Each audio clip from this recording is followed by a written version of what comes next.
యాదవులను target చేశారు. మళ్ళా ఇంకా 2-3 వీడియోలు ఉన్నాయి.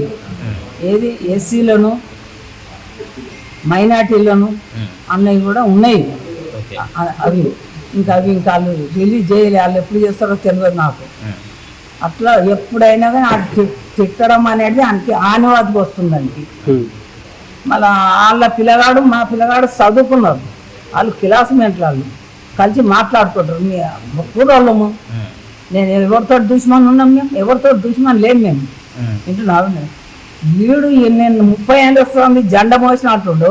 ఆడు 30 ఏళ్ళు వస్తుంది జెండా మోసి ఎవరివి మన్సరాబాద్ ఏరియాలో ఒక డివిజన్లో నాన్న ఏమైనా పీకిండాడు. ఇప్పుడు ఏమైనా పీకేడు ఉందాడు గెలిచి. నేను కార్పొరేటర్గా నేను నామినేషన్ వేస్తే నాకు గుర్తింపు వచ్చినాక మన సుధీర్ రెడ్డి గారు మా ఎమ్మెల్యే గారు శ్రీధర్ బాబుని తోలుకొని నా ఇంట్లో కూర్చుండి నన్ను బతిలాడి విడ్డ్రా చేపిస్తే చేయమంటే నేను శ్రీధర్ బాబు గారి ముఖం చూసి నేను విడ్డ్రా అయినా. ఒక మంత్రి నా ఇంటికి వచ్చాడు కదా, విలువ ఇవ్వాలి కదా అని నేను అలా విడ్డ్రా అయినా. నేను విడ్డ్రా అయితే పైసకు అమ్ముడు పోయేటోళ్ళమ్మా. ఆయన దగ్గర నేను 5 రూపాయలు తీసుకున్నాను. కట్టలు తీసుకొని మధుయాక్షిని ఓడగొట్టిన గాడిది వాడు. మధుయాక్షి పైసలు ఇస్తే ఎవరికి ఇవ్వకుండా చిన్న గాడిది వాడు. నన్ను అట్లా అనుకుంటారా బిడ్డ? నేను ఏనాడు పార్టీలోకి వచ్చి నేను సంపాదించిన ఆస్తి కాదు. నేను ఏడ కూడా ఏ ఎమ్మెల్యే అయినా కానీ ఈశ్వరక్క పైసలు తిన్నది అంటే నేను అందరి ముంగడ నా శిరసు వంచి నేను మళ్ళీ రాజకీయానికే రాజీనామా చేసి నేను ఇంట్లో కూర్చుంటే గర్వంగా బిడ్డ ఇక్కడ ఉన్నది. ఎవరన్నా అంటే అక్క పైసలు ఇచ్చినాం తిన్నా అంటే అలా 4 కోసేసి కూర్చుంటాయి ఇంట్లో. ఇంట్లో కూర్చో ఇంట్లో రా బిడ్డ. నేను అంత శరంగాల బిడ్డను.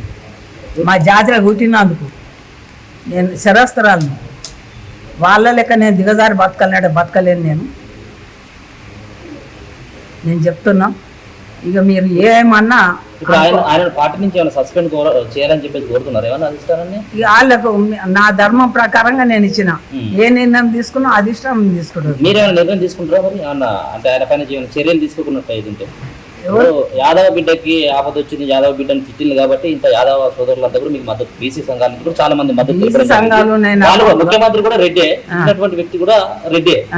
ఆయన పైన చర్యలు తీసుకుంటారు అన్నటువంటి నమ్మకం ఉన్నదా? ముఖ్యమంత్రి గారు తీసుకుంటారు ఆయన పైన చర్యలు? పార్టీ నేను చెప్పినా కదా బిడ్డ, ఊరికే రిపీట్ చేయకూడదు. ఇప్పుడు పార్టీకి నేను అధిష్టానానికి ఇచ్చిన పార్టీ అమ్మకు గుర్తించి ఇచ్చింది టెంపుల్. మీనాక్షి నటరాజన్ చేసిన, మల్లు రవికి చేసిన, మహేష్ కుమార్ గౌడ్కి చేసిన, మధుయాక్షి చేసిన, చెల్లం నరసింహారెడ్డికి కూడా. ఆయన ఇప్పుడు ఏమంటున్నాడు అంటే ఆ వాయిస్ నాది కాదు, ఎవరు క్రియేట్ చేసి పెట్టింది ఆడంటే మీరెట్లా నమ్ముతారు బిడ్డ? మీకు నేను చెప్పంత మనిషిని కాదు. ఎంతమందిని మీరు చూస్తలేరు, వయసులు చూస్తలేరు.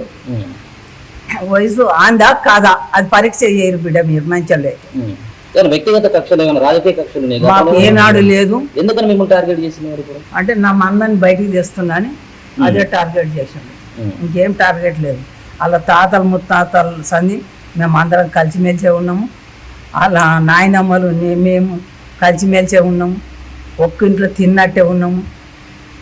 ఇక వానికి మధ్యన ఆదివాసుల పాపం తగ్గి అని పైస ఎక్కువయ్యి ఆడు ఈ రకంగా బల్పు మాటలు మాట్లాడుతున్నాడు. మాకు అసలు మందిరం మించే జాతి కాదు మాది. మేము కబ్జాలు పెట్టే జాతి కాదు మాది. ఆక్వైల్ చేసే జాతి కాదు కానీ మాది. అవన్నీ వాళ్ళకు నడుస్తాయి కాబట్టి ఆడు ఏదైనా మాట్లాడగలుగుతాడు. నేను ఒప్పుకునేదాన్ని కాదు. ఆడు సాటికే లేదో నా పేరు అనకుండా ఆడు క్షమార్పణ కోరినంత మాత్రంలో ఈశ్వరం మేము ఆశమాష కాదు. నేను కాదు. అధిష్టానం ఏ నిర్ణయం తీసుకుంటే దానికి నేను కట్టుబడి ఉంటాను. ఇప్పుడు ఇద్దరు ఒకటే పార్టీలో ఉన్నారు. క్షమించేటువంటి పరిస్థితి లేదా ఈశ్వరమ్మ గారు? ఎవరు? ఈశ్వరమ్మ గారు క్షమించే పరిస్థితి ఏమైనా లేదా? అధిష్టానం చెప్పాలి. అధిష్టానము ఏ నిర్ణయం తీసుకుంటే దానికే కట్టుబడి. నాడు మరి నేను చేసిన పనులు ఒకటి సీఎం గారు గుర్తించి నన్ను అక్కలుగా భావించి ప్రతి మీటింగ్లో కూడా నేను ఏడనో ఈఏపీ దాంట్లో కూర్చుంటే నన్ను చూసి గుర్తుపట్టి మనసుల నుంచి పంపించి వేదిక మీదకి పిలుచుకునే సీఎం గారు మరి అసలు